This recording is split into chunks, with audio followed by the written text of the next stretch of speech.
Okay, hello everyone. Please can you hear me? Thank you. My name is Pensela once again, and I'll be taking you through the QGIS software. Please, I hope everyone has downloaded the software and installed it. So we are good to go, right? Okay, so first, you are going to launch your QGIS software. If you downloaded it, you'd see that the folder was also placed here on your desktop.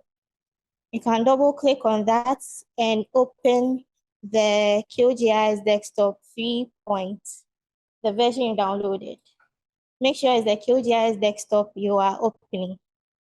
Or you can simply go to your start or search, then type the QGIS desktop.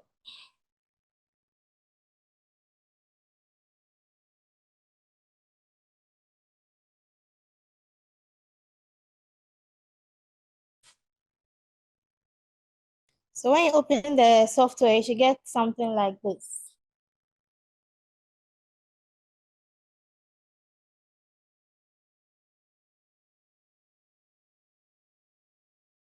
Are we okay?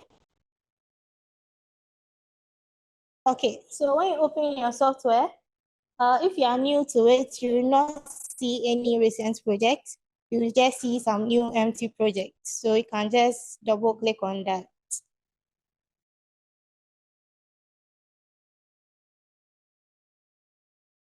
Before we start, I'll give you an overview of what QGIS is. It's basically works like ArcGIS, and it's open source. It's free. You can download it anywhere, anytime.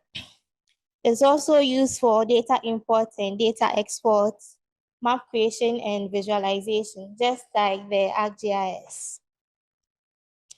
The QGIS also has the same importance as the ArcGIS. You can use it for urban planning, any analysis in environmental science, and so on. The benefit of this software is that it's cost effective, unlike the ArcGIS that you have to pay about $100 or more or so. And it has active community support where if there's an issue or you have any error, you can go there and seek support from. So first, we are going to start with the toolbar. The layout for this software is quite different from ArcGIS. So here we have our project toolbar. Sorry. Where we have the first one is the new project. If you want to start a new project, that is what you're gonna do. We have open. If you want to open any project you have saved or any progress that you have saved, you can use this tool. We have the save button and we have new print layout. We use the new print layout to make the maps. Please, if I'm going fast, you can tell me. Yes, we use a new print layout to make maps and so on. So this set of tools are the project toolbar. Then we have the map navigation tool where we have pan and also zoom. Later when we input any data set, you'll see how we use all these kinds of toolbars. Also, when you want to add an additional toolbar to the software, you can find any empty area like this spot, right click and choose the toolbar that you want to use. Again, when we start with importing data, you see how we use all these group of toolbars. Okay, please, we sent data this morning in the group. We are going to start using that right away. So I hope everybody has downloaded that. Okay.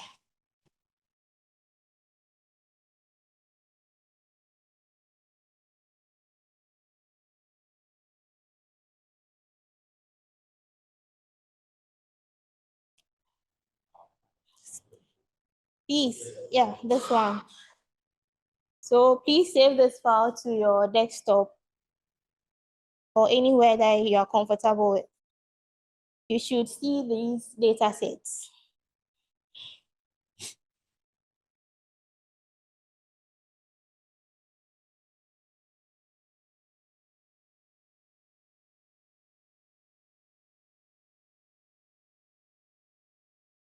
Should I go on?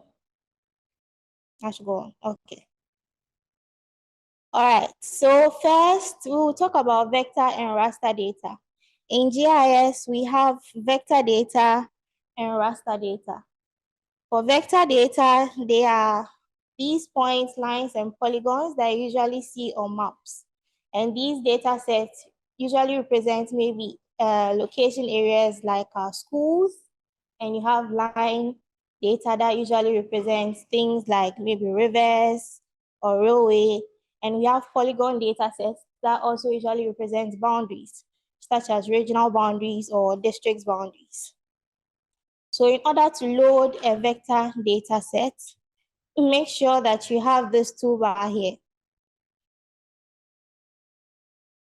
Open Data Source Manager.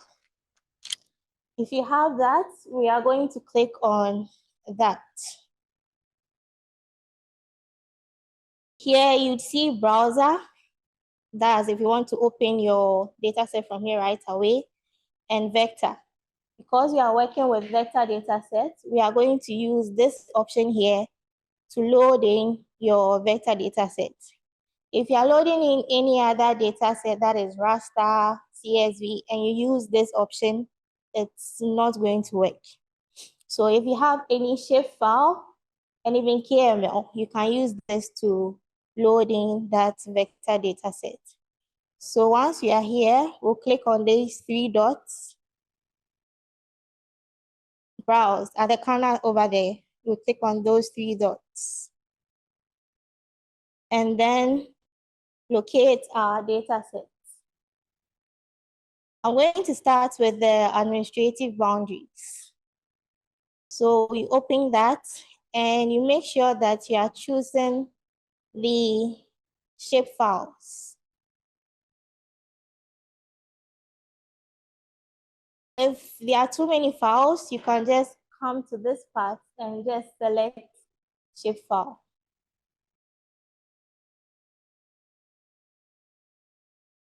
Sorry? Okay. So to load in your vector data sets, you come here, open Data Source Manager. Make sure you select vector. With the three dots here, you click on that. That's to browse to your data set. And then you locate where your data set is. If you download it into downloads or desktop, you locate where that data set is. As I said, we are loading in our administrative boundary. And then we select the SHP files. Once again, if you think you are not finding it, you can come to this little arrow here and select SHP. The SHP files will be displayed. Are you okay now?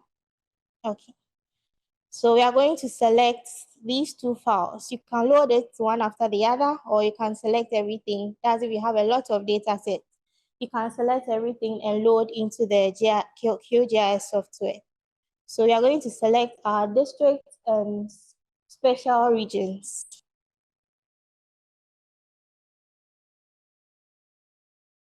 When you get here, you can just click on add. This panel will not close, so you have to close it and see the data set for yourself. Is that good? Okay. So once you load in your data, you see that other sets of toolbars get activated. So with the pan here, you can hold, click on your left mouse button. You can hold and move around your data. With the zoom in, zoom out, I know we all know what it does. Okay, so additional task. I'm sure now you know how to load vector data sets. So there are more vector data sets that I sent to the group. We are going to load that one into the QGIS software. So we are loading in our next data set is the OSM.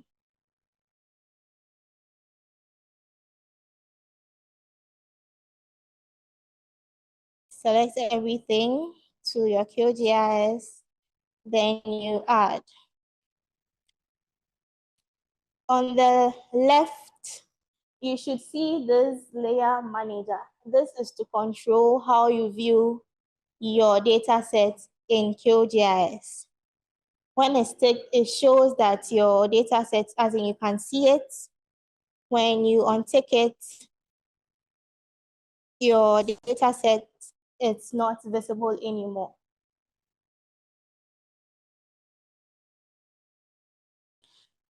Please, am I going too fast? Okay, once again, to load your vector data sets, you go to your Open Data Source Manager tool. You click on that. You make sure that you're selecting the vector part. Yes. Then you go to these three dots. Then you search for the SHP type file. If the data is a lot and maybe you can't find it, there's a tiny arrow by the type. You click on that and select SHP.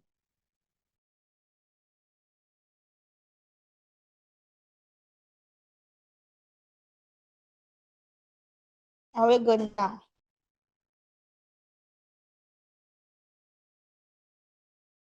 Okay.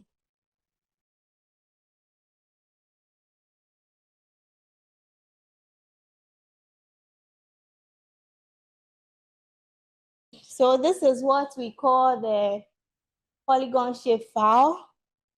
And then we have our point shapefile. You can also view your line shapefile. So all these elements are from Taiwan.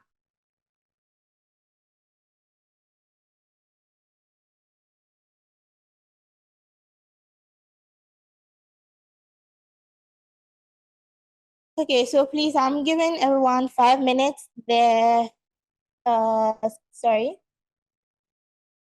If you have not been able to do it, kindly do it as soon as possible so that we move on. We are loading in the administrative boundary shapefile and the OSM data shapefile.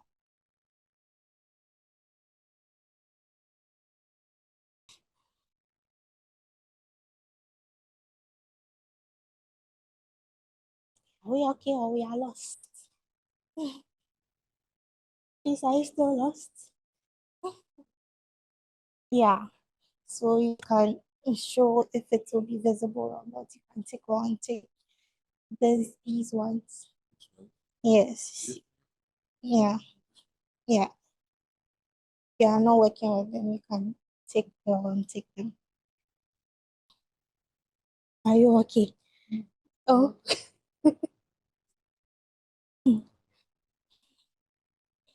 Are we okay?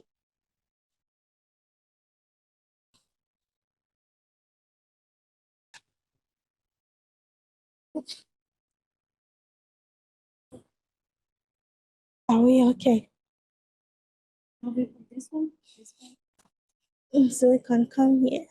This type of SHP. Then control, select everything. Then can just add. Mr. Vincent, are you okay? Oh, okay. Yeah. Sorry? Really? No, that's it.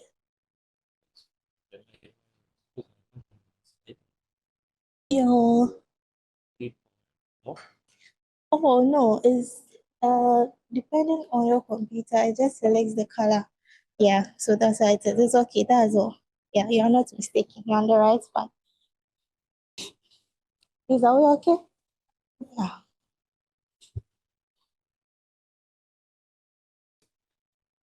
Okay, so that is for loading in Shapefile.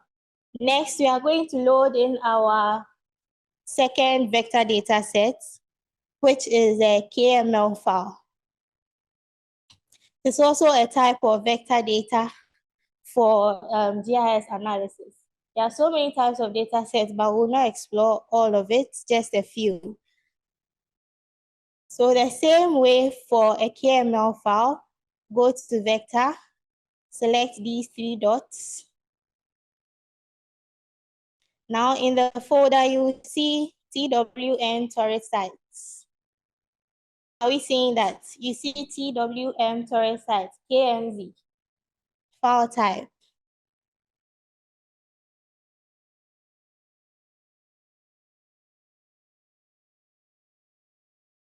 You select on that and you open the same way. You add that one too. You would see this prompt asking you to select and add the layers. So you click on it here and then you add your layer. If it was maybe more than 2 KMZ files, you just click on the select all. But it's just one, so we just directly select it and add it to our QGIS. You should get something like this, like some tiny boxes.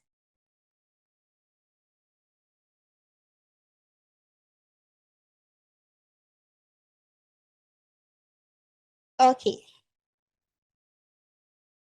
So in your layer panel, when you right click on any data that you've imported to your GIS, you can zoom to layer, that is, it enlarges your data set to the whole screen or to the extent of your software. Or you can decide to remove layer, duplicate layer, or whatever you want to do. Now, to view the content of your data set, for instance, we want to see what is in the TWN transport areas, what kind of points we are looking at. We can right-click on that and go to Open Attribute Table.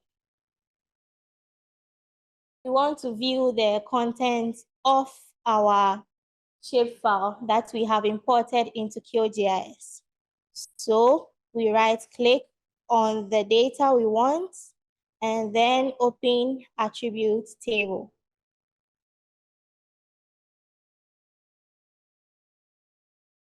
You should get this. So this attribute table describes the points that you are seeing on your map, the kind of data it is representing. As you can see, this transport areas has contents of railway stations, bus stops, and so on. In the same way, you can also view the contents of your special regions. You right-click on it, you go to Open Attribute Table. Then you'd see the regions that are available. So you can do the same for the districts and the railways. Let me see if it's going on smoothly. Yeah.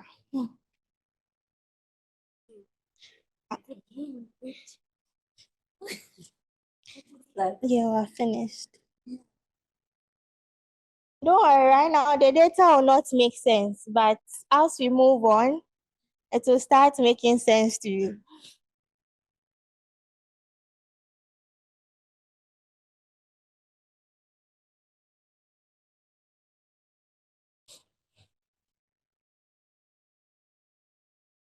They're still loading the QGIS?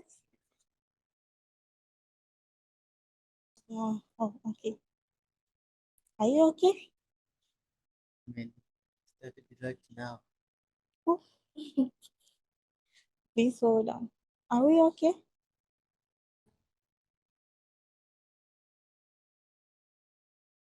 Very interesting.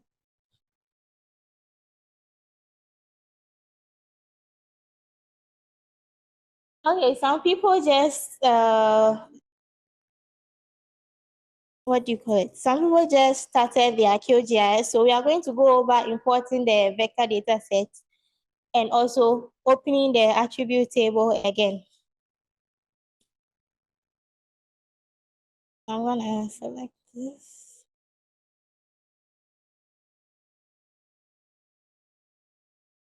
Okay, so please, for those that are now starting, let's go over again.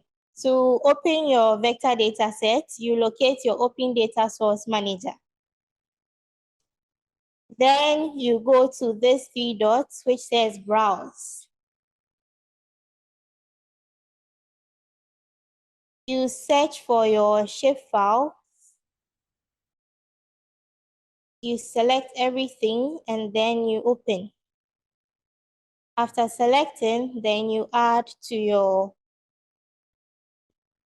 GIS software. You can see it right here.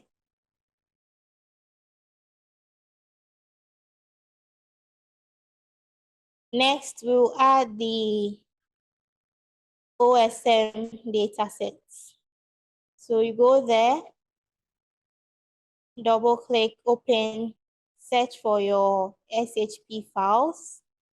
You select all, and then you add it.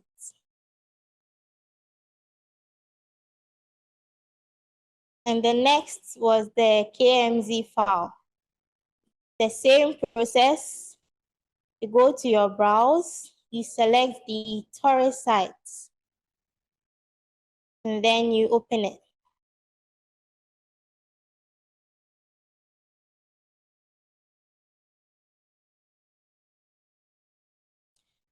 To view or to determine what is visible, you can uncheck them here and leave the ones that you want to be visible.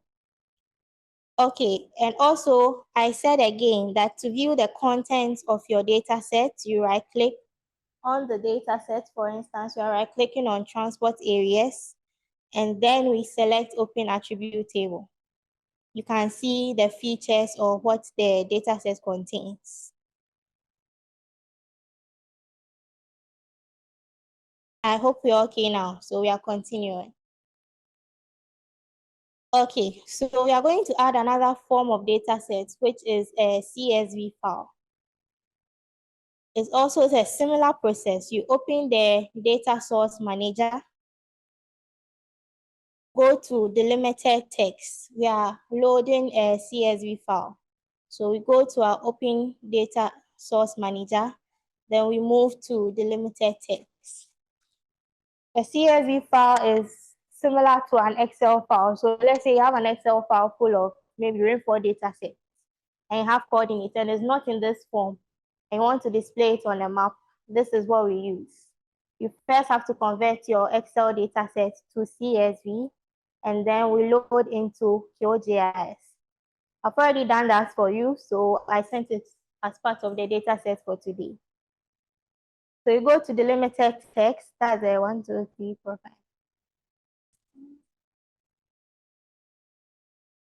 Yes, the sixth one. Go to the three dots, browse. We have two data sets here, climate data and population. We are going to select the climate data.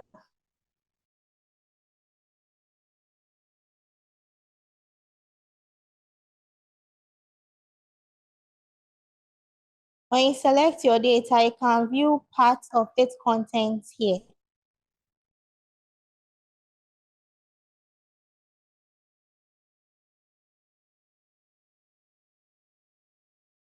Also, because this data has coordinates attached to it, excuse me, let me open it and show it to you. Oh, is it?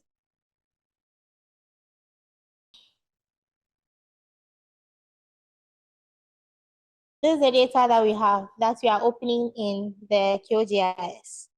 It's not an accurate data, it's just some data I created for the purpose of the training. So you have this form of data set. You want to bring it to QGIS to create a map or to show areas that maybe you can see the mean precipitation or maximum precipitation or what you are doing. You will have to save this as a CSV file if it's in an Excel file. And then you go to your QGIS, locate the delimited text panel, go to these three dots, and then load in your CSV data. Are we lost? Oh, I should shout. This is my shout. Okay. So yes, as I said again, the limited text, these three dots, you load in your CSV file. Here we are going to determine which one is the longitude and also which one is the latitude. So we know our longitude line runs on the way, the geographics. You know? Oh, you don't know. You know? Oh, you don't know? You know where our longitude lines run? Oh, yeah, not aware. I'm asking you. Not at all.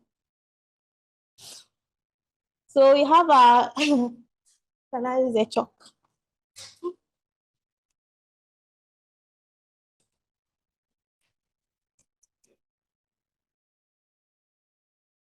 Just a simple explanation, then we move on.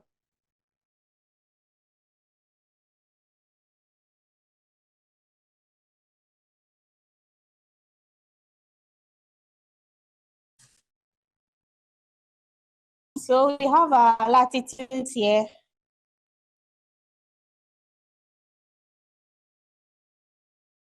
No, let me start maybe 0.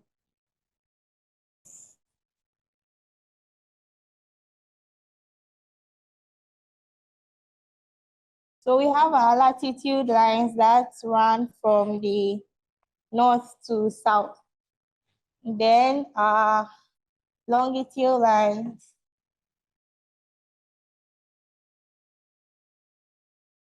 that run from the east to west. So,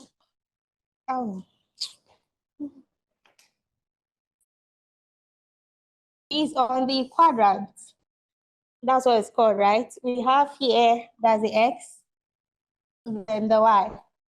Good. So the longitudes,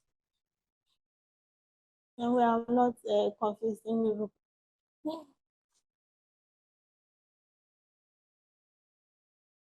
So we have our longitudes. Yes, you can see Y here, but we say that they are running on the X-axis.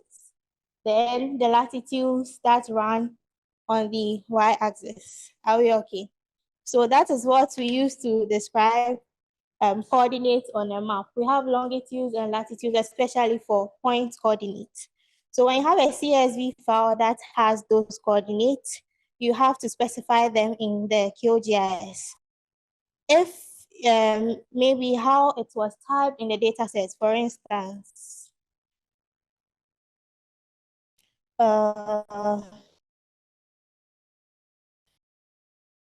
sorry. If it was clearly typed here as longitude and latitude, and place it for you. So when you are done here, you can click on add.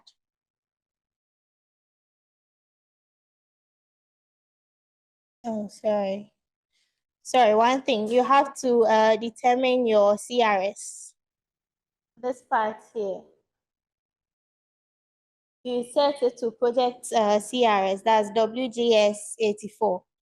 From the beginning, I think they've been using this, so you know what it is, hopefully. So you set your project coordinate reference system.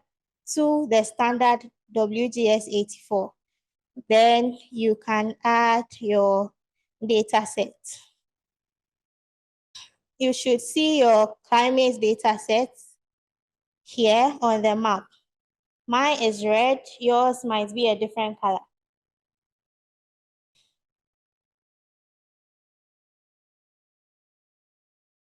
Are we okay? Or I should go over again? Okay, so I'm going over again. To load in a CSV file that has coordinates, you are going to move on to the Open Data Source Manager. Go to delimited text. These three dots here, click on that. You select your CSV file. Then you click on Open. The software will determine the longitude and latitude areas for you. If in the file you clearly stated that these are the rows of longitude, these are the lines of latitude, then you can click on the Add. So those are the different types of vector data sets: the shapefile, the KMZ or KML, and the CSV file.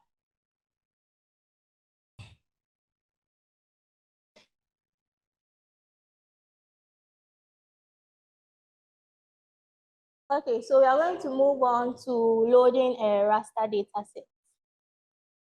Hello, sir, are you lost? Yeah. Okay. So we are going to move on to loading in a raster file. It's also the same process. Go to Open Data Source Manager. Look for raster. The three dots. Then we have this TWNDM here. Please unzip the file first.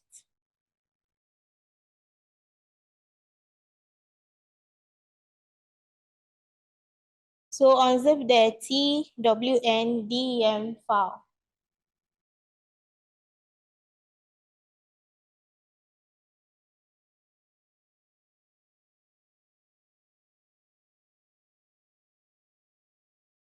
After you are done unzipping, you can open the file. You should see this output TIFF file, the output AW3D30. You can select on that and move on to open. If you are loading raster data sets, make sure you are using this raster. If it's vector, make sure you are using vector. If it's a CSV file, please make sure you are using a CSV file. Or if maybe you have a raster here, you select vector, is not going to open.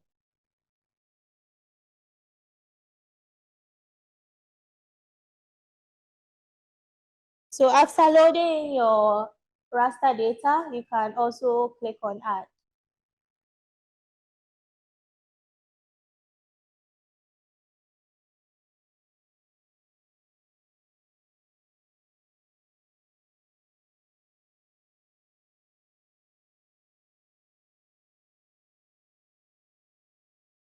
To view the full extent of your data set, you can right-click on this and then select Zoom to Layers.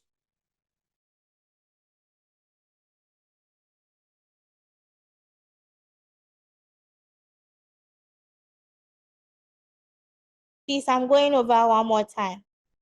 For raster data set, we go to Data Source Manager, select raster, locate our data set. We select it and we open it. It will be displayed here, then we add the data. Just like the vector data, there are also various forms of the raster data. We have the GeoTIFF formats and maybe the picture formats. which we call the JPEG or the PNG. So this format is the GeoTIFF format.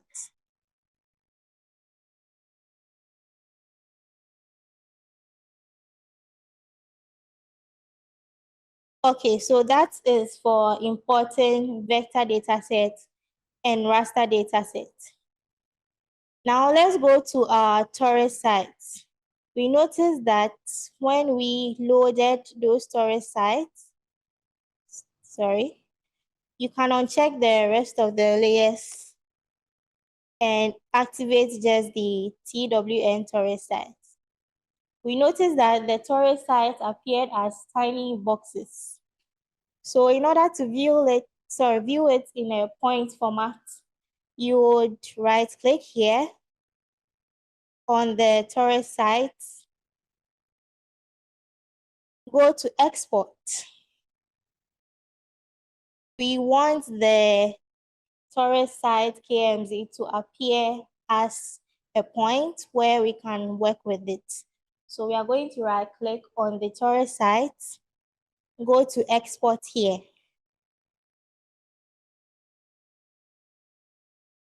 When we get to this part, we are going to select features as. Right now, we are converting our KMZ or KML file to a Shapefile to make it easier to work with. Let me go over again. We right-click on storage sites, go to export, and select Save Features As. You should see this, I call it panel, yeah. So here it will ask you in which formats that you want to save your data sets. Right now, we want to save it as a Shapefile so that we can see it as the little point as we are seeing the climate and the transport areas. So it's already selected as SG Shapefile. If yours is not, you're going to click here and look for SG Shapefile.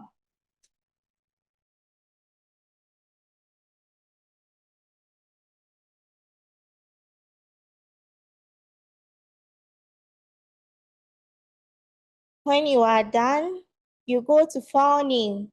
This is simply telling you where you'd want to save your data that you're exporting or you are converting. So you are going to use this little dot once again. Locate where you want to save your data set.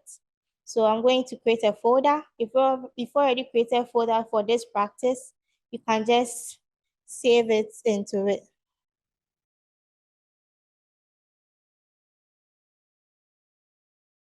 So we are going to name our file tourist sites.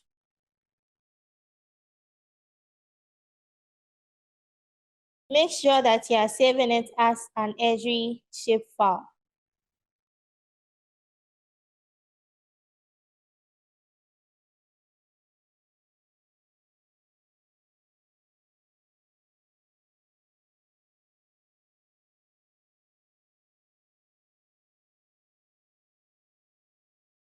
Locate anywhere on your computer and save your file as storage site. Now to the CRS, we are supposed to determine which coordinate reference system we want to use. For here, the default is the WGS 84.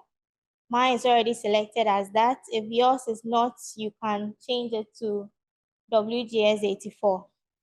If you click on this and you're not seeing the default coordinate reference system in your list, you can come to this little world button on the right to select your coordinate reference system. You click on that, and then maybe you can search for it here.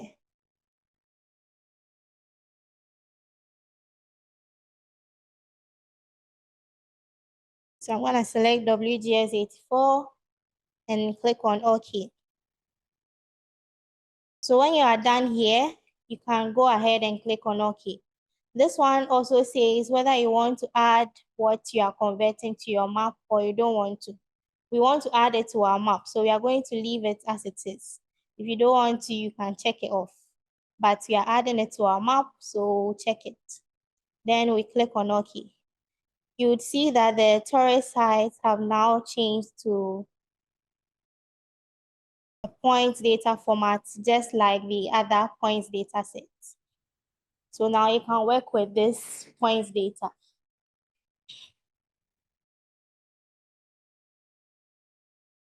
Please, are we okay up till now? We are good to go. Okay, thank you. Now we've learned how to import our vector data, raster data. We are going to move on to adding base maps to our map. On your left side, you should see this browser panel here. When you scroll down, then go to XYZ tiles. In the browser panel, scroll down, go to XYZ tiles. We have two base maps that are already there. So let's say we want to load in OpenStreetMaps. We'll just double click on that.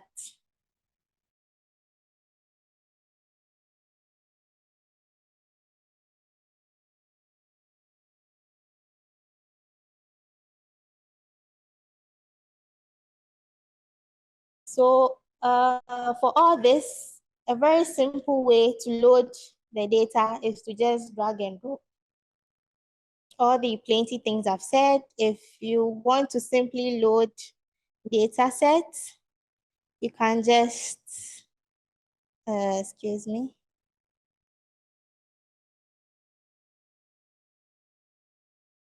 A simple way is to drag and just drop it.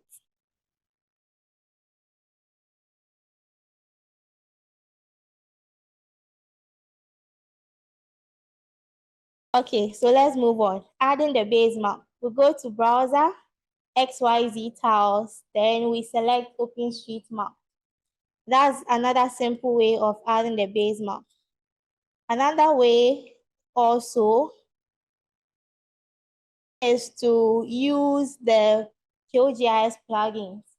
QGIS has a lot of plugins that you can add to the software. Unlike the GIS where it has a lot of functions and comes with the software, QGIS has external functions that we call plugins. So if you need any specific analysis, you can go to those plugins, install them, and then add to your QGIS software. So we are going to install the plugin that allows us to load in different types of base maps like Google Maps and etc. To do that, we are going to go to plugins. On your menu toolbar, you should see plugins here. The sixth one, you should see plugin here. We are going to click on the manage and install plugins.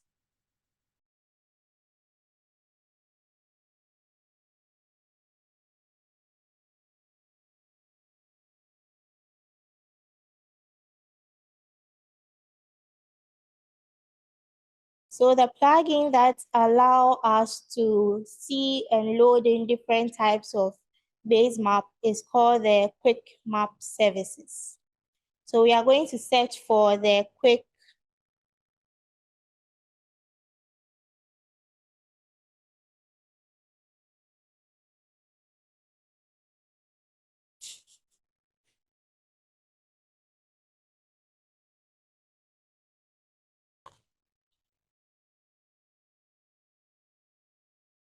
Are we okay? Let me see what's going on. I also lost. We are going to plugin. Yeah, manage and install plugins.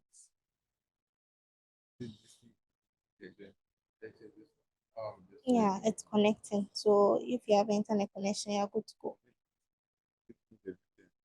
No, it doesn't.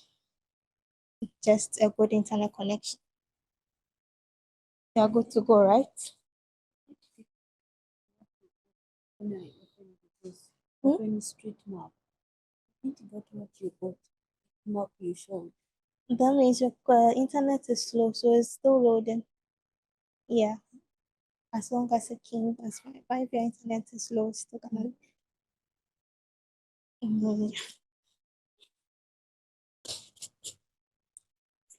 Okay.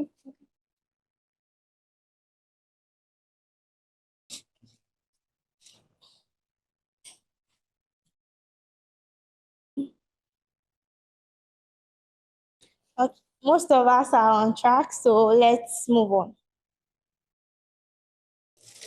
Thank you. So we type quick map services. We double click on that and we install that plugin.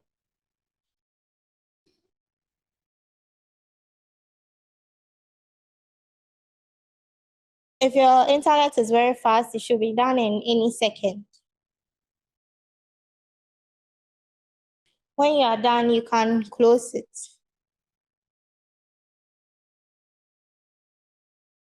After installing the quick map services, you should see the tools of that plugin here. If you can't see it, sorry, how do I remove this?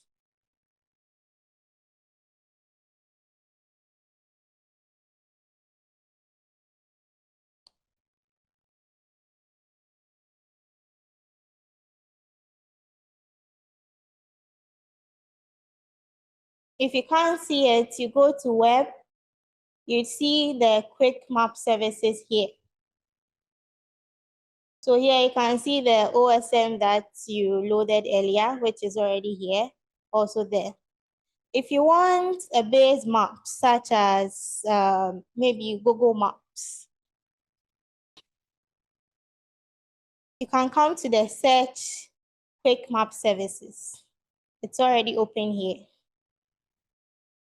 Then maybe we want to load in Google Map.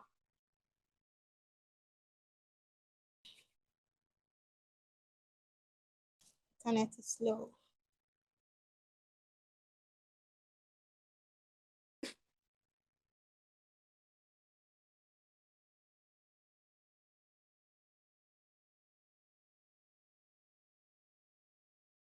You should see these options here. So we can select this and add. Usually when you want to extract data from maybe base maps, instead of using external sources like Google Earth Engine, you can directly do it here. You load in the base map and extract the data sets that you want. It's going to take a little time. If your internet connection is not so good, it may not display right away.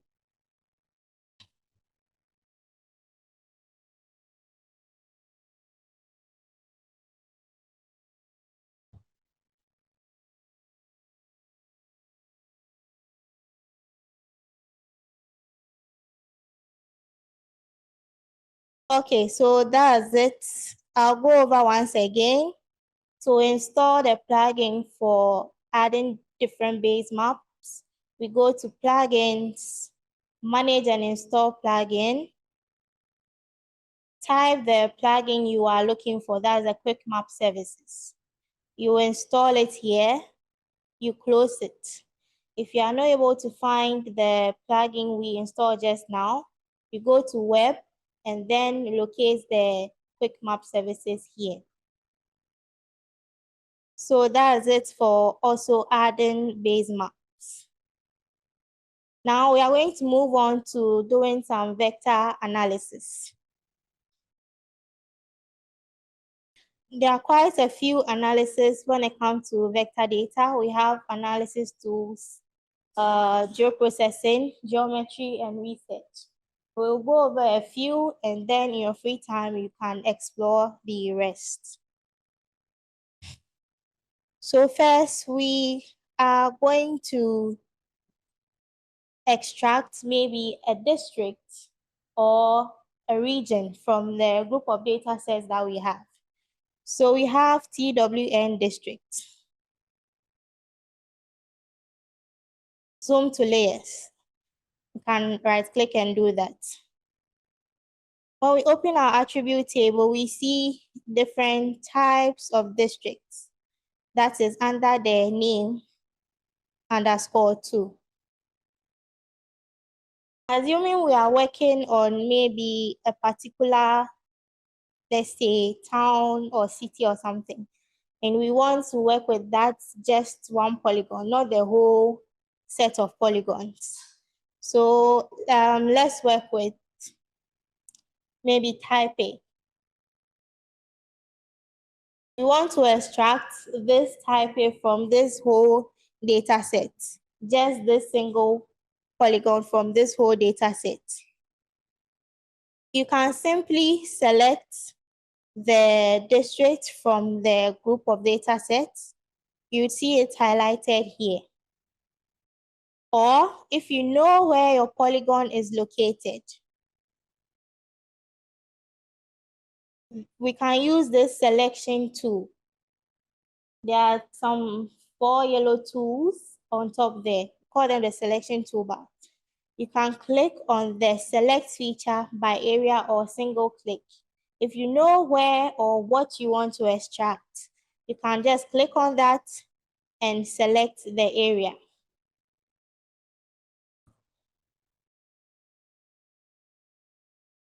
If you want to cancel your selection, you can use the deselect features from all layers to cancel what you have selected. So let's use the select feature by area to select our type A city. Now we'll go back to the attributes table. Sometimes what you have selected, you may not see it right away as you are seeing it now. If you have a large group of data sets, you might see your selected feature maybe way below. To do that, we have this icon here or a path here. You can click on that and select the show selected features. Instead of scrolling down to find maybe the features you have selected, if you have a large data set, you can simply use this technique to show the feature that you have selected. So now we'll go back to show all features. We want to extract this type A city from the whole Taiwan district polygon data set. You make sure your feature is selected. You can minimize that. And then you right click on the TWN district. We go to exports and we save the selected features. We are not saving the whole district file, just a portion of it, just what we have selected. So we are using the save selected features. If you were going to save the whole polygon you are working with, then you can use the save features. But because we just want to export a certain portion of the whole file, we are going to use the save selected features. So we click on that. We make sure that we have selected our SG Shapefile. Go to File Name and locate where you want to save your exported data. So we are exporting the type A Shapefile. So we name it type A.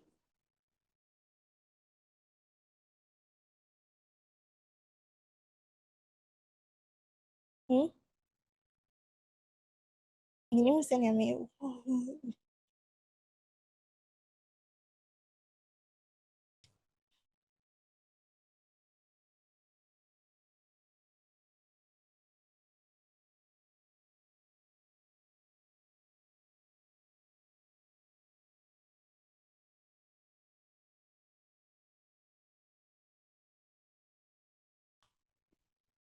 One.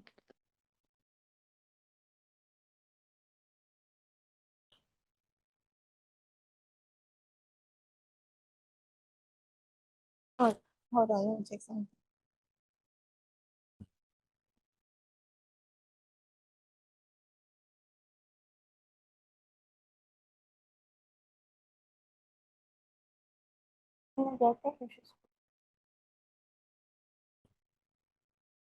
It's okay.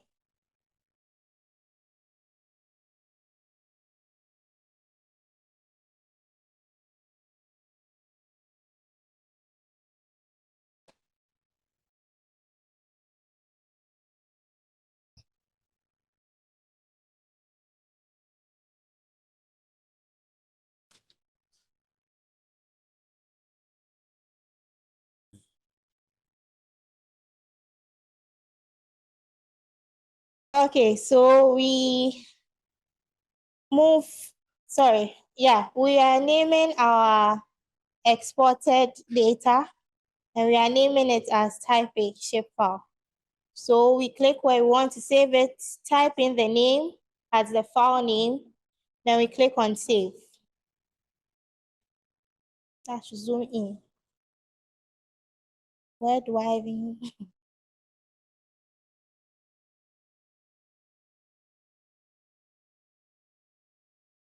Okay, so after this point, we can click on OK.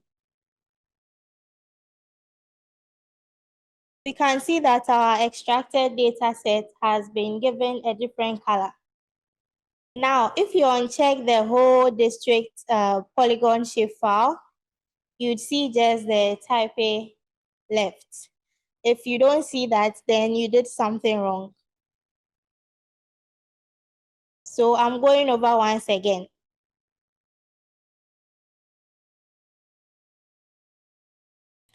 To export a particular polygon or just a single polygon from these group of polygons, you select the polygon that you want to export, go to the entire data set, move to export, and click on the Save Selected Features. Let me see if I can zoom into that.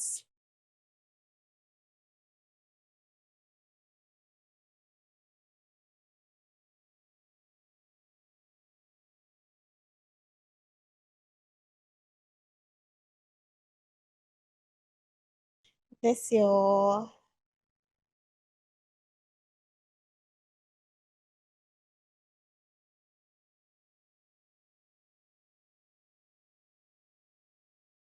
right, click on this export, and then we are saving selected features.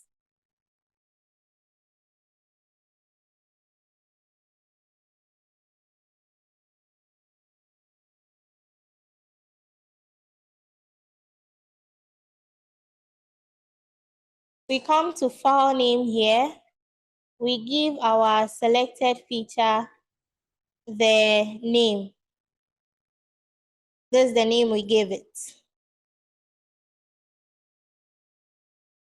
When you are done, you click on OK, and then you add it to your map layer. After exporting your feature, your type will be still selected in the whole district data set. So you can simply click on this, deselect features from all layers to deactivate that. So now we can uncheck this and work with our type data set.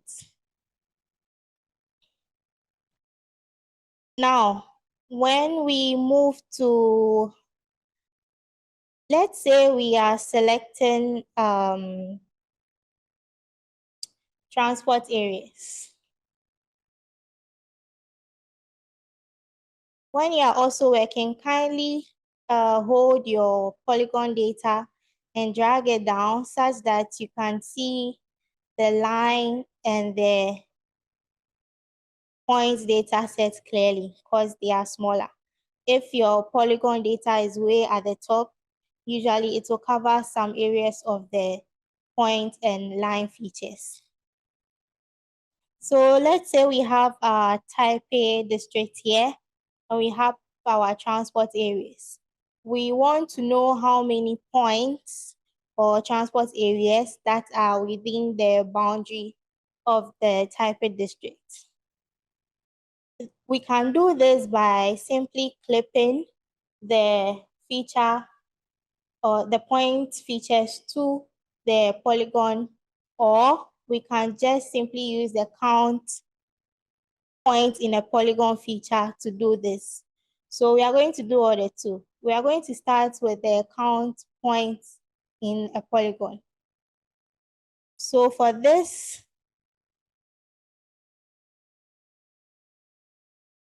we can go to our processing here at the top, our menu toolbar. Go to processing and we click on toolbars.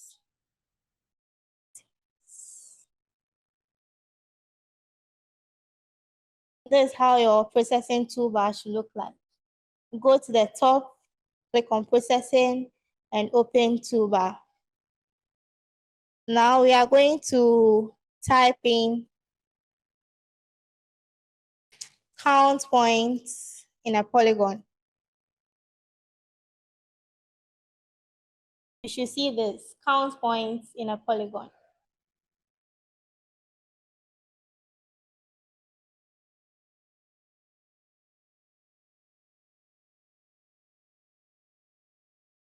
You can double click on that to get this here.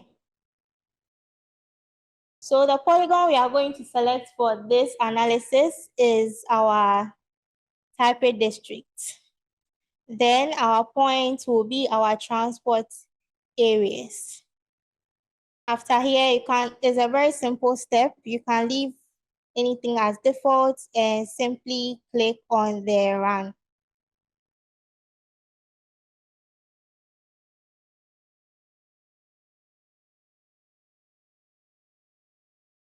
So you can see the count here. When you right click and you open attribute table, it shows you the number of points that are in that polygon. So the software is telling us that the number of points in the polygon from the transport areas is 4,581. When you scroll all the way to the right, you should see the number of points that are in that polygon. So we are going to go over it again.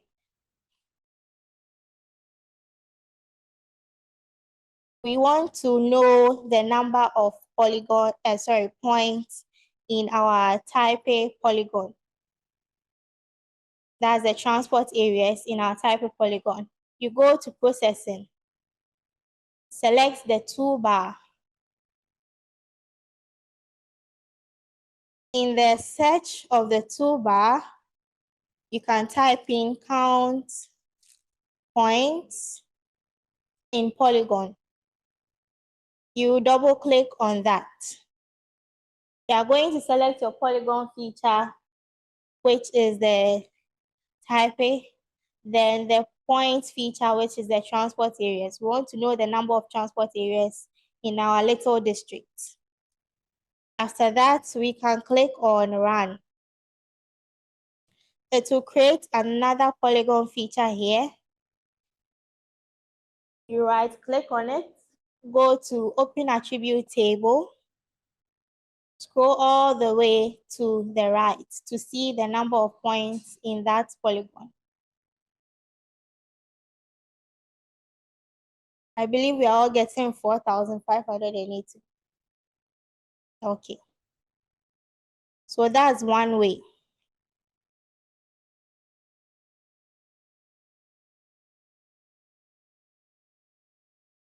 Another way is also to clip your point to your polygon. That's if you also want to extract the point to the specific little district you are working with. For the count point in polygon, it usually just counts it and does not extract the points feature to the polygon. But for the clip process, it extracts the point features to the polygon feature. So with a clip, we are going to extract our transport areas to our type districts. So for that, we go to Vector, locate Geoprocessing Tools, and go to Clip. Let me magnify that.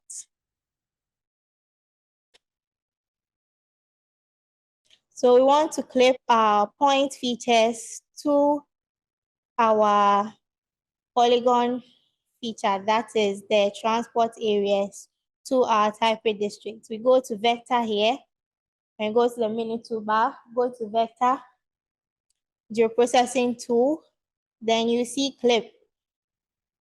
We are going to select that.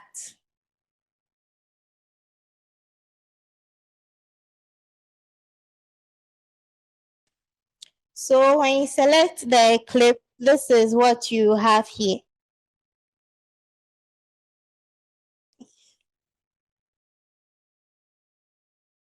So for our input layer, it's going to be what we want to clip onto our polygon layer.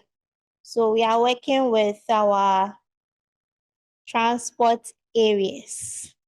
That should be your input layer.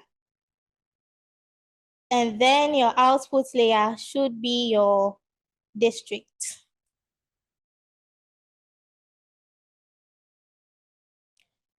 Here, if you don't specify where the software should save your output, the software itself will just create a temporary layer. If you don't save it and you close the whole entire project, you may not find it when you open it again. So let's save our clip feature to where we would want. We select these three dots, then we go to Save to File.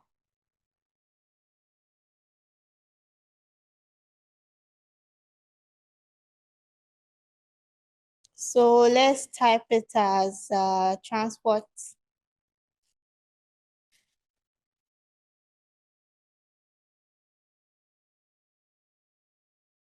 areas. Then we add the district name.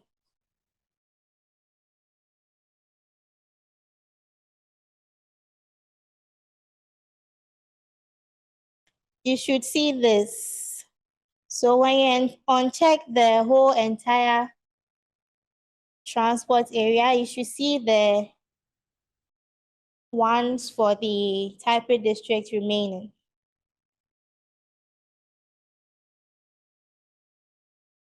We are going to do it again. We go to Vector, Geoprocessing, select Clip. Our input layer feature should be what we want to extract. That's our transport areas. Our overlay layer should be the boundary where we want to extract, the extent to what we want to extract to. That should be the type. We select where we want to save it. You give it a name.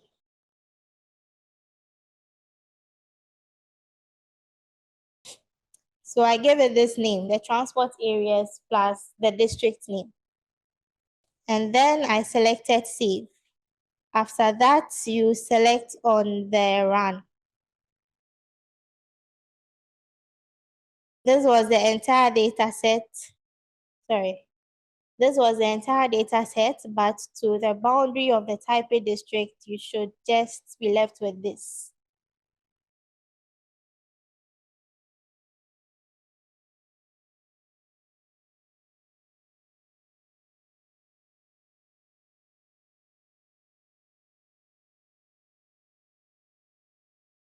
Are we okay? I guess 2 seconds.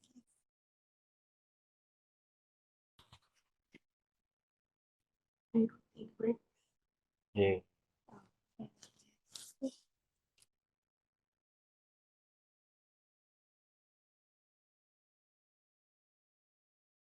Okay, so please let's take a 5 minutes break. If you have any question, right? Okay, right now.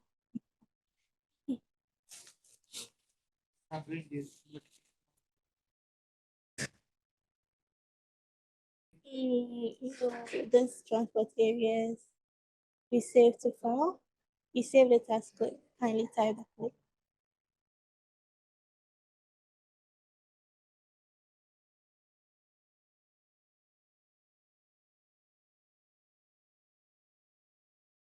Okay, then we select save.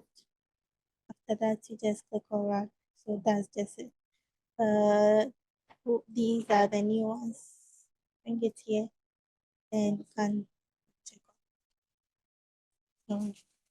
What's up? How are you? Oh, they are doing well. We don't need assistance.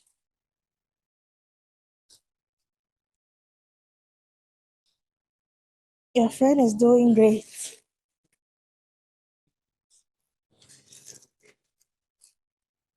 Sorry? This how did you get it? Yeah, go to vector processing. The second one. So that we are working with the transport areas. No, the down. Yes, that one. Then overlay layer. Yeah. Then you can select where you want to save it. So save to file. Then you give it the name.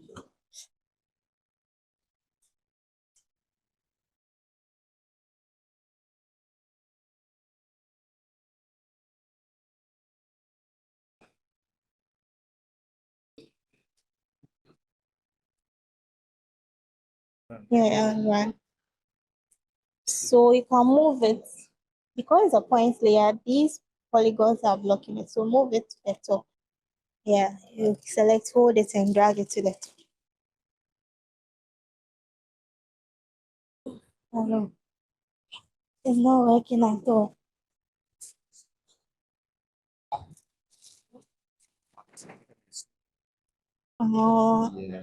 For now, you can pause for that. So you can uncheck, then you continue with where we have gotten to. So later for that when you go, you can just explore it.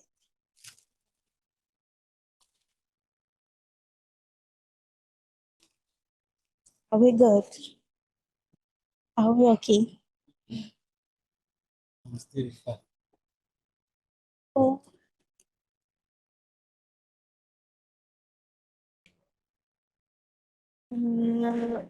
Are you working with these datasets? Oh, no, you have to delete them. So you delete these ones, you are not working with it. So you have to delete them. So if you can kindly delete these ones first. Thank you.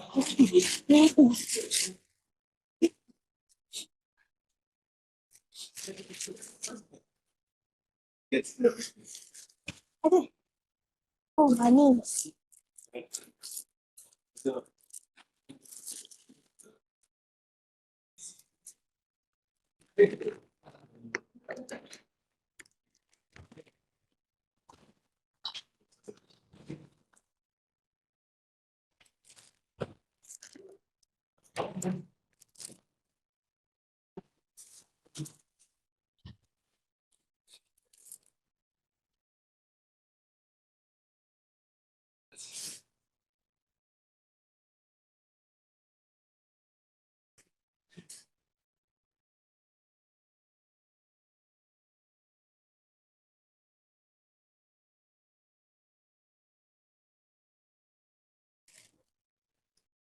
Augustine, just 5 minutes.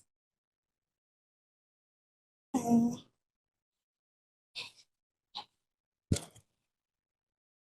are you okay? You understand? Oh, okay. But you are doing this maths, so QGIS should be easy for you. Or what do you use this one? What do you use to do this one? Never end. Huh? What would you use for this? You did something new.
Oh, yes, then.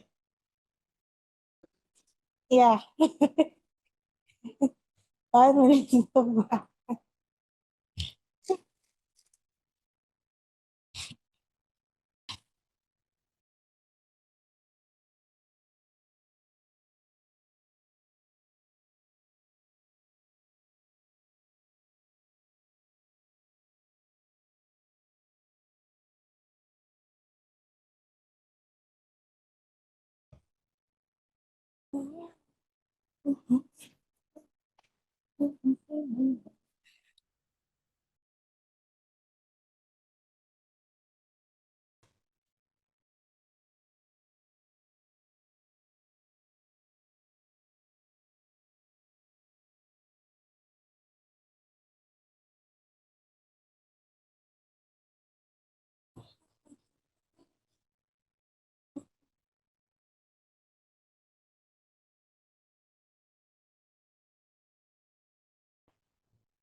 Okay, so please let's move on.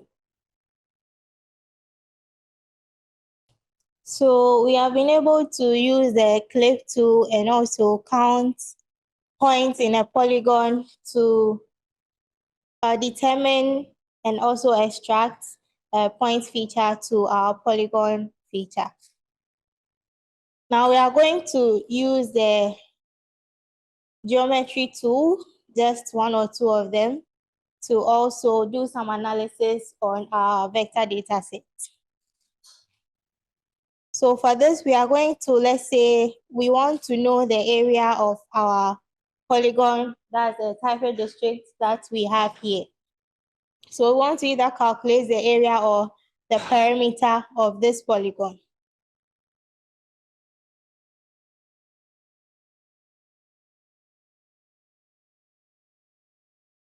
Once again, we are moving on to calculating the area or perimeter of vector data that we have.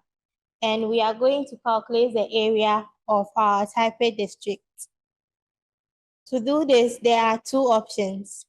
First, we are going to use the processing toolbox function or the field calculator. So we'll start with the processing toolbox. So you select your type district. You can uncheck all the other layers since you are not using it. We select our district. Once again, in our toolbox, we are going to type we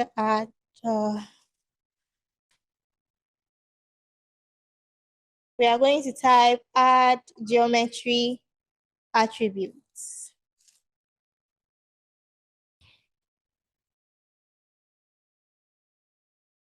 You open your processing toolbox, you go to the search, then you type in the add geometry attributes. So we are going to double click on that.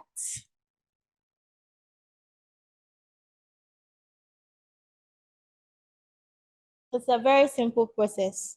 We double click on this, our input layer will be our district. We are using the coordinate reference system of the project we are working on. You can also choose where you want to save this. So let's name it as type area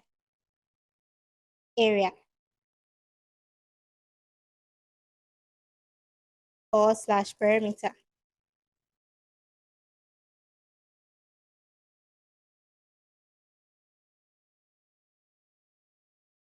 So this tool can calculate either the area or the perimeter, or most of the times all the two for you. So that's why I named it the type area _ perimeter. So after this, we click on run. When you right click on your polygon, open to the attribute table, you scroll all the way to the end, you see the area and the perimeter at the end. That's the area and perimeter of your polygon. Let's go over again. We go to processing toolbox, type in add geometry tools, which is under vector geometry. We double click on that. We select what we want to calculate. That's our type area, our district. We select our coordinate reference system. We also select where we want to save the final output. So click on this, you save to file, then you give it a name. When you're done here, you just click on save. Then you click on the run. It will create another polygon for you. To view its content, you are going to right click, go to attribute table, scroll all the way to your right, and you see the area and perimeter. That's the first option. For the second option, we will go to, so uncheck the one the software just created for you. For the second option, we are going to our little district, polygon district, right click, right click, open its attribute table, and then look for the field calculator. Where is it? Simple. Yeah, field calculator. This is our field calculator. Let me zoom in for you.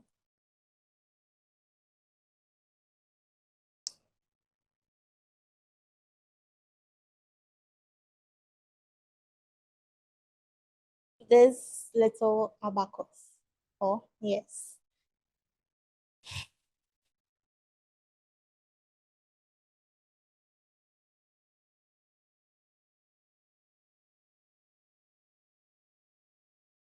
Okay, so here in our field calculator, we are going to select create new field. We are creating a new field to tell the software that it should calculate the area and input the figures there.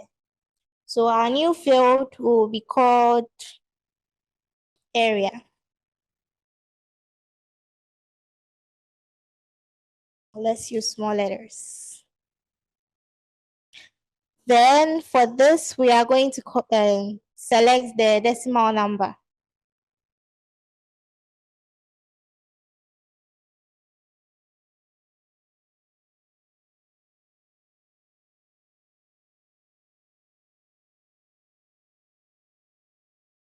So we are going to calculate the area of the polygon. It's a very simple equation.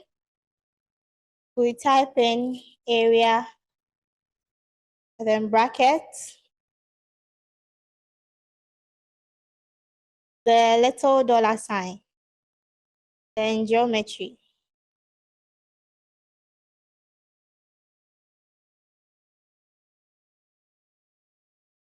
You type in this equation in the expression box. You even see the preview here, the calculated area, before you click on the run. So once again, you open your field calculator. Let me open it again. This one, field calculator. We give our calculation a name, or yes, our field a name, that's area. Make sure the create a new field is selected. We are selecting the decimal number. We move to our expression box and type in our simple equation.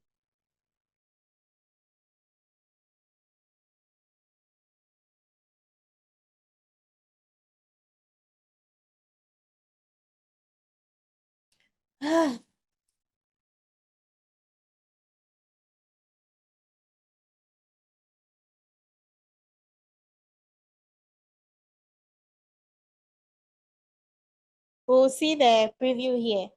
If it's not going to work, QGIS will tell you that your expression is invalid. But if you're able to see something here, that means your expression is good to go.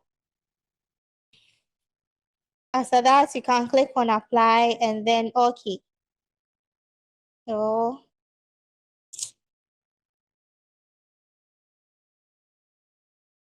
yeah. I'm not editing.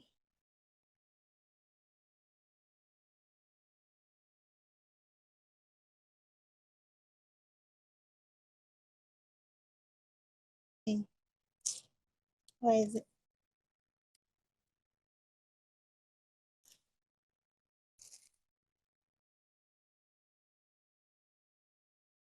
Here we are.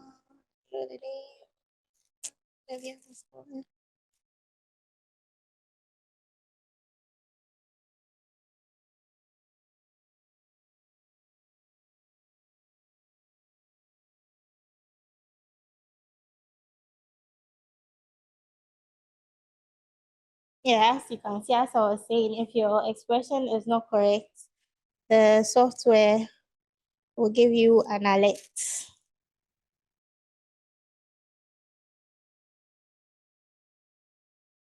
Please hold on. Give me a second. Okay.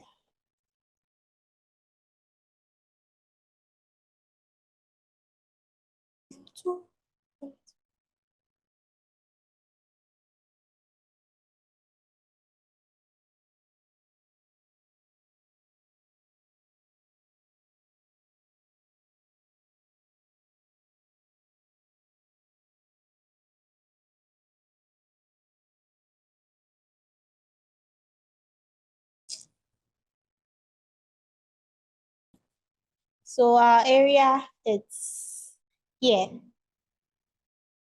It will still be in the same attribute table. Unlike the add geometry attribute, is not going to create another polygon.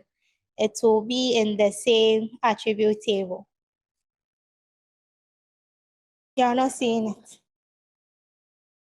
We added the area, it wasn't there. Sorry?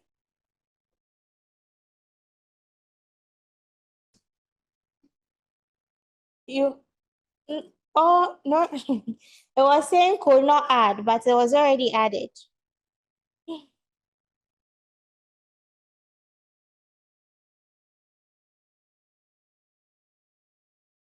Yours is not showing.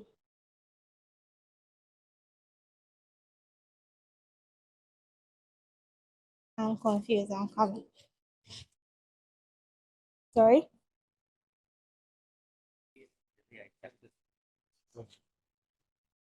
It's not supposed to be 0. So let's go over it again. This one.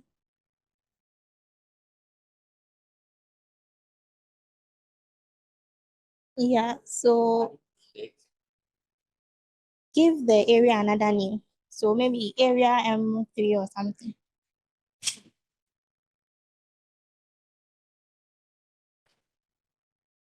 Yeah, then we type it again.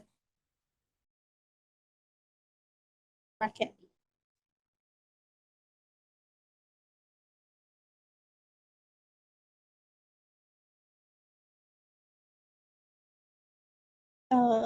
Yeah, that's it. Click on apply. You see, field created successfully. Ah, but it's still 0. Oh, no, no, no, no, no. This one. So let's make it M4. I really,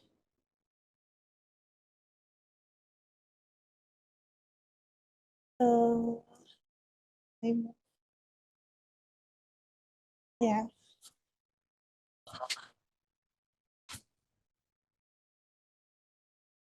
yeah, you can delete it.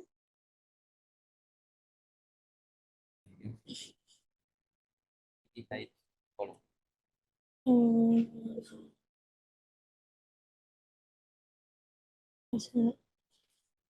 Ah,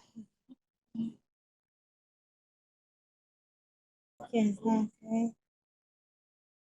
Yes. Delete it. Ah, I'll get back to you on that one soon. Are you okay? Sorry? Oh, okay. Mm-hmm. Okay, so what are you looking for? So 15 minutes. Are you okay?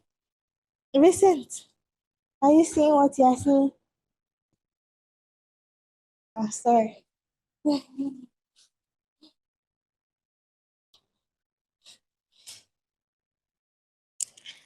Okay.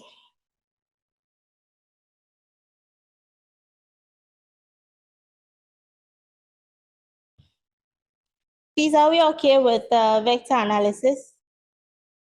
With a clip, count, point in polygon, uh, what again? Adding geometry attributes, using the field calculator. Are we all okay? Okay, so uh,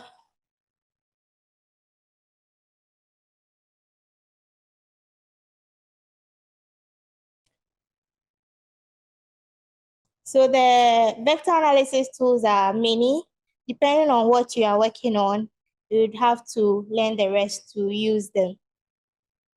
So we'll move on to raster analysis. And for that, we'll do 2 processes or 3. We'll do 3 processes. That's slope and aspect for DEM and also extracting raster data set to a boundary. So we are going to start with our DEM data set.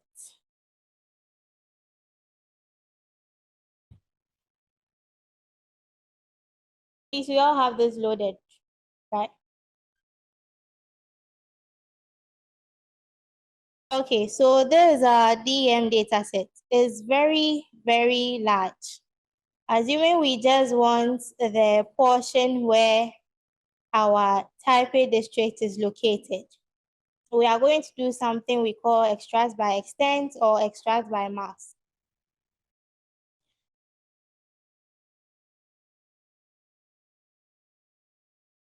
So we just want this part of this large data set. I'm sure over the 3 sessions you've already worked on using satellite data sets. So this is one of them.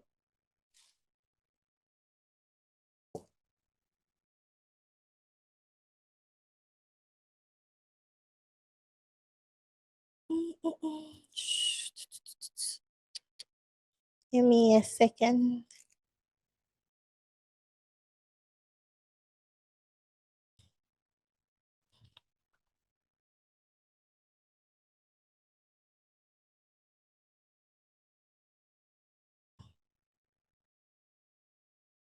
Okay, so we'll start by masking, sorry. Masking is cutting a raster data using the shape of a boundary. So we are going to cut this DEM data to the shape of our district. To do that, we are going to go to our same processing toolbar,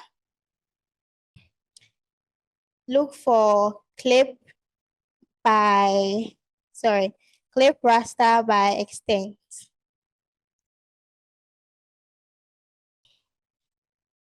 Or when you come to raster here, extraction, you see them here. A simple way is also to look for it here. Any way that is simple for you. Either coming here to search for it or simply typing it to find it in the processing toolbox.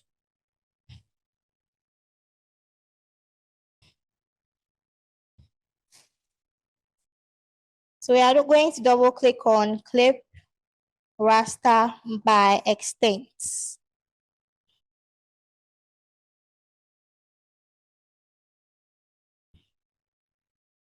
So our input layer will be our DEM, that's the output AW 3D30.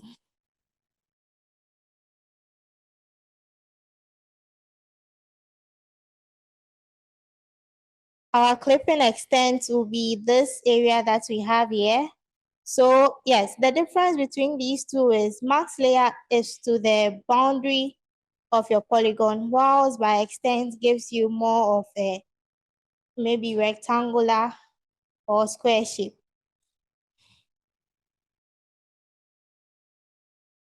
So we select our input layer, that's our DEM, our clipping extents. As usual, you save where you want it to be. So let's say clip by extents. Let me zoom in.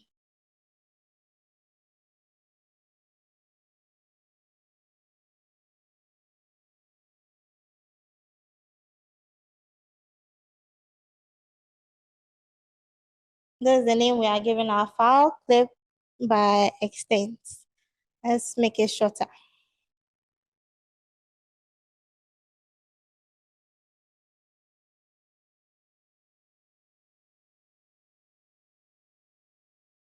Minimize that. Okay, when we are done here, make sure our save as type is in TIFF format. That is the format for most raster datasets.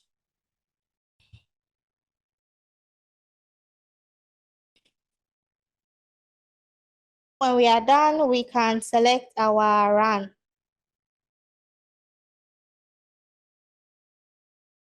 When you run it, you can uncheck the entire output DEM and it gives you the rectangular shape where your, let me drag this to the top. I'll drag this down where our district was located. Are we lost? We are lost. So we want a rectangular shape around or and within where the boundary is located. We are going to go to our processing toolbox and click raster by extent. Or you go to the menu toolbar, go to raster, extraction, clip raster by extent. We select that. Our input layer will be our DEM. Sorry, let me activate that. So this is what we just did. Let's click on the entire DEM.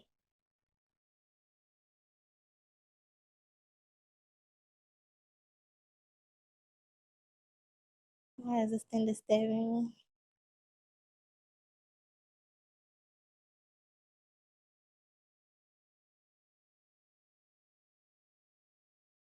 Okay.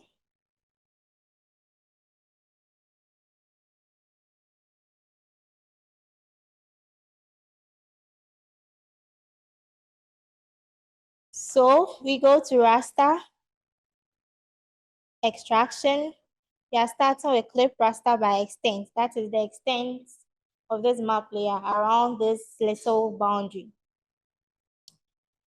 Our input layer will be the entire DEM, that's the output, this one, output AW3, blah, blah, blah.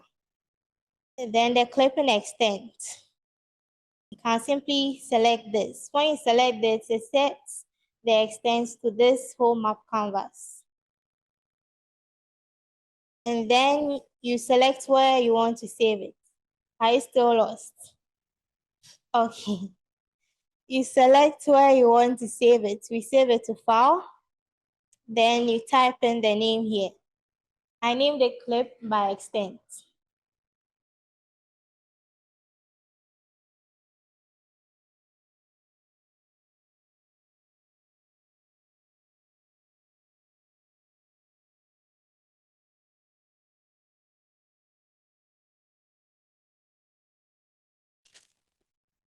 Five more minutes.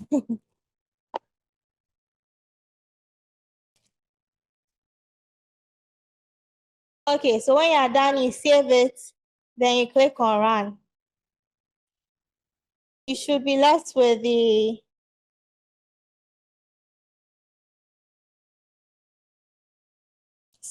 a small portion.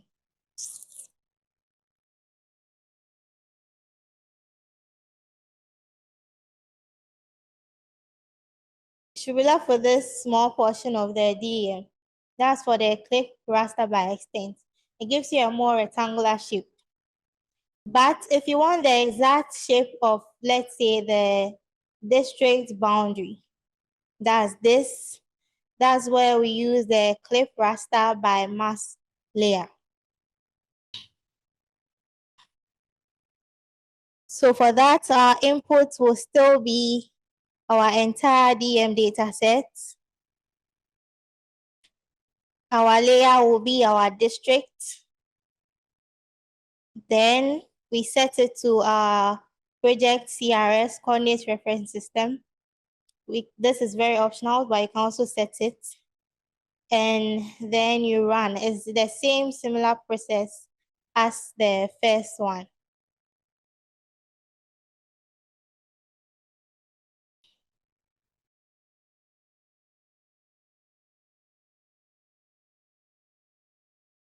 So you can see the shape of our district. To remove those black borders, we are going to still use the same process with our source CRS.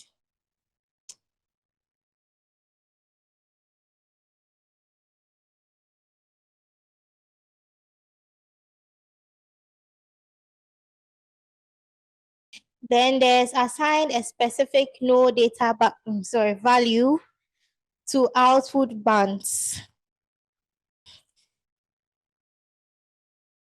In RS, black is 0 or 1.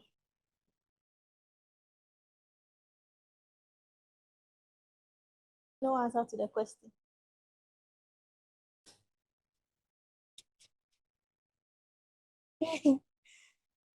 Okay.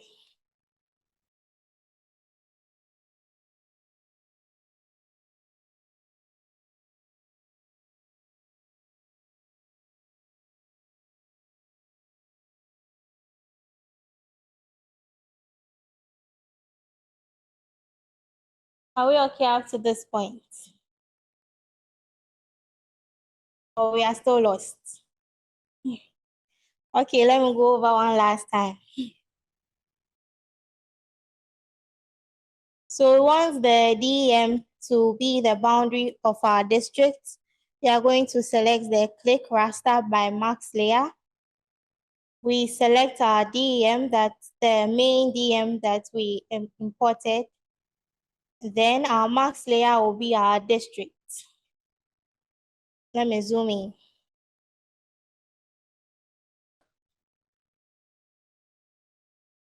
Our max layer will be our district. we can set a coordinate reference system. And then we want to exclude data values, that is output bound 0. If you don't exclude it, you see that you have this box around your final output that will be black. So the data value to exclude for that, we are going to select 0. And then we go down here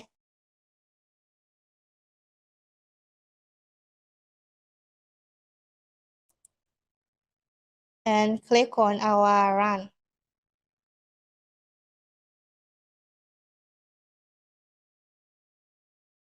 Where's my magnifier?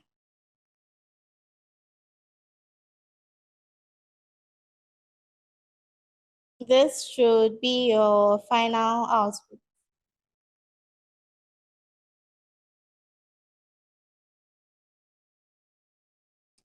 Okay, so if you've gotten to this point, we are going to save our whole QGIS project, and we'll continue with that next week. So to do that, you would come to this toolbar, the project toolbar. We have this blue icon. We click on it.